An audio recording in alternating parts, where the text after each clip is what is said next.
വയസ്സെന്ന കാലം വരുമെന്ന ചിന്ത മനസ്സകം വേണം, വെടിഞ്ഞോ അഹന്ത. വയസ്സായ മാതാ പിതാക്കളെ നോക്കാൻ മടിക്കുന്ന നിന്നിൽ വരുമൊരു കാലം.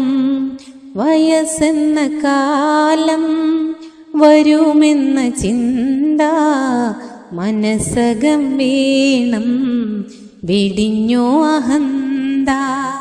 വയസ്സായ മാതാ പിതാക്കളെ നോക്കാൻ മടിക്കുന്ന നിന്നിൽ വരുമൊരു കാലം.